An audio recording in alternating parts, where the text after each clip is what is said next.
Hey guys, so after a long day of exploring Tabriz and getting a little lost, we finally made it to Kandovan, and let me tell you, this place is insane. Kandovan is honestly like nowhere else. It's this magical little village in Iran where people live in these ancient cone-shaped rock houses. They look like something straight out of a fantasy movie. But here's what's really wild. These formations were actually created by volcanic eruptions thousands of years ago. The soft volcanic rock left behind was perfect for carving, so people started making homes right inside the mountains. And some of them are over 700 years old, still fully live in today.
Everything here is just so beautiful. The shops, the homes, they all have this same unique vibe, carved right into the mountains. I'm honestly so happy we got to spend the night in one of these cave houses. It was such a cool and different experience. At first it was super cozy. The room was nice and warm. We had a corsi and an electric heater running. But then plot twist. The power strip we plugged the heater into melted at the socket and the whole electricity went out. And of course I wasn't under the corsi when that happened. So yeah, I was freezing for the rest of the night. Still totally worth it, an unforgettable night in one of the most unique places I've ever been.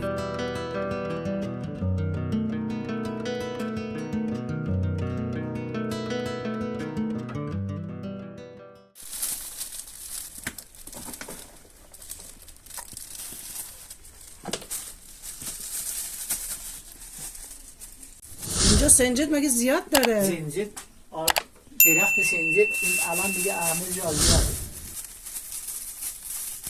اینو نکشیدم. ما بکشیم هر چقدر باشه به شانس شما، یا کم باشه یا زیاد. ببینید ترازو داری دیگه. ترازو داریم تو مغازه. خودت نگاه کن. اینم آره آجی یا میگم بس. بسه؟ آره بس نه. یه کوچولو دیگه بریز. نه اینو مثلا هر 2 روز هر 3 روز دم کنی اینقدر مثلا بریزی خوبه. دست در. های.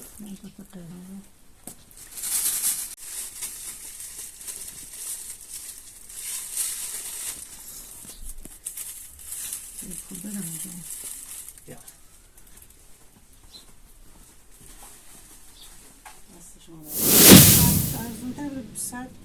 صد تومن حساب میکنه مثلا. این جوانه گندمی مثل ژله میمونه. جوانه گندم توش هست حالا؟ نه هم گندمه هم زعفرونه هم عسله. میخوای اینا رو حالا؟ چرا میگه؟ نیا کن این حلوای گردومه. خودمون حلوایی درست میکنیم. این حلوای گردوش. بفرمایید. نه همون کافی بود چه دست درد نکنه. بیار هم تو میرم.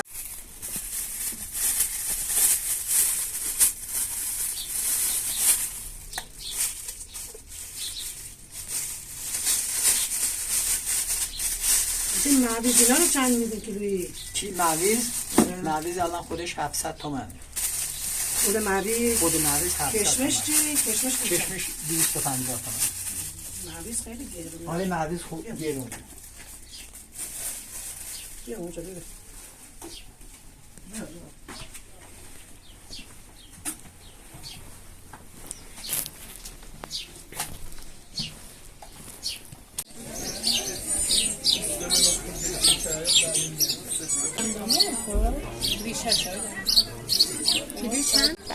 الهام بیا بخور.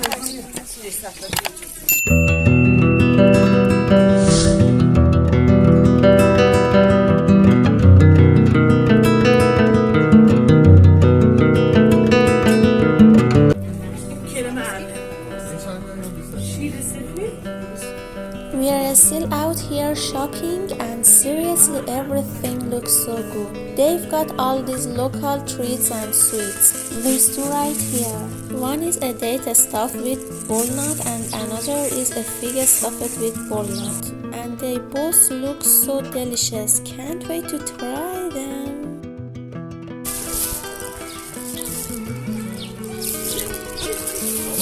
And I got these little round pieces of felt for myself. It's made from sheep's wool and you're supposed to sit on it. I actually bought it to use on my work chair. It's all natural and they say it's really good for women's health. Such a cute and useful little thing.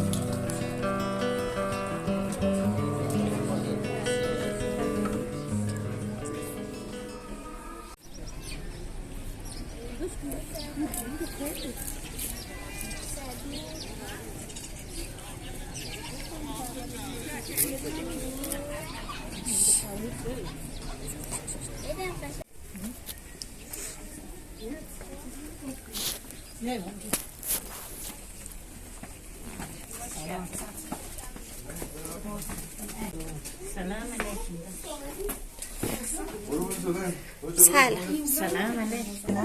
بله. فروشی نیست.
buna bir şey daha ne lazım? Kilosu bu.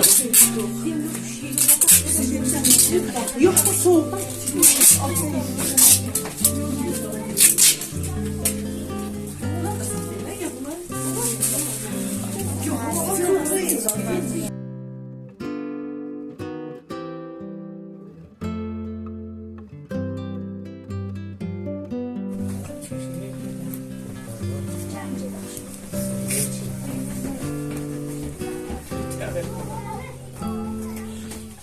Ne? Rope.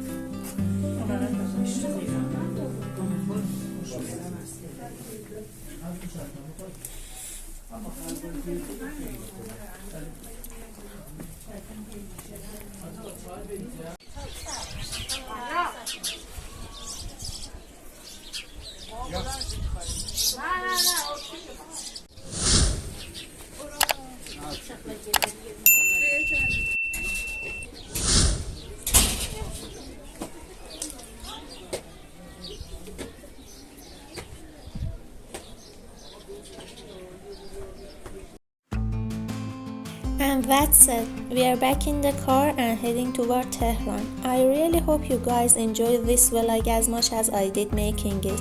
See you in the next one. Don't forget to like and subscribe. Bye for now.